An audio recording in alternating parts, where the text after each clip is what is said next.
Hi guys, welcome back. Like last month or few some weeks ago, I talked about intercropping and the benefits of intercropping and what are the crops that are compatible to one another when practicing intercropping system in agriculture.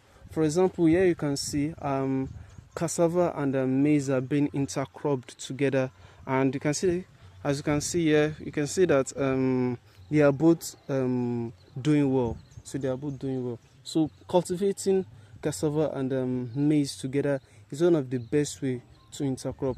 Another way to intercrop is planting maize and intercropping maize with leguminous crop like groundnut or soya beans. So this is also very good and very beneficial due to the fact that the leguminous crop, for example like groundnut, will there will be a nitrogen fixation in the soil, whereby the maize will be able to uptake the nitrogen nutrient that has been fixed due to the bacteria that is in a mutual partnership with the leguminous crop. So the bacteria will fix the nitrogen in the soil, and then the maize will be able to uptake the nitrogen nutrients. And we all know that nitrogen elements in the soil helps maize to grow well, so the stem will be rigid, and they will have a greenish leaf, so it helps them they'll have greenish leaf, and it helps them in photosynthesizing their food. So the chloroplast will be very active, whereby able to manufacture their food through the sunlight. So you can see here it is the maize, and we also have cassava, and they are both doing well, even though there might be a little bit competition, but nonetheless they are both fine. They are on a mutual relationship.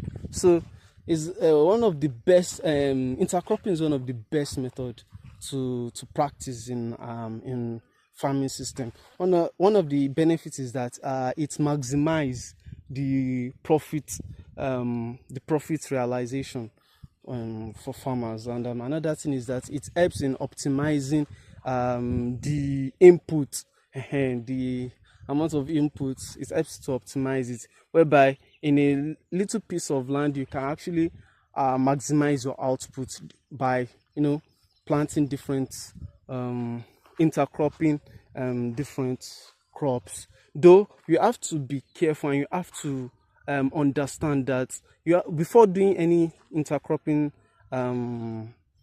practice, you have to understand which crop are compatible to one another. So if you go ahead to plant two crops that are not compatible to each other, it will cause a high competition between them, and one will actually go for one, or the two might even just collapse. So, and it will lead to what we call loss for farmers. So you have to be very careful, and you have to know which what type of crop is compatible to one another, and how to do intercropping system. So you can see here the intercropping here will actually benefit the farmer, reason being that the farmer will realize profit from the maize, and also realize profits from the cassava on the same piece of land. So on the same piece of land, so the, intercropping is very beneficial, and is good to practice. So I think this will be able to will convince we viewers that doing intercropping system or practicing intercropping in crop production is also a good way to go if one wants to maximize profit in a small piece of land. So I think we've learned one or two things today. Thank you very much, and have a nice day.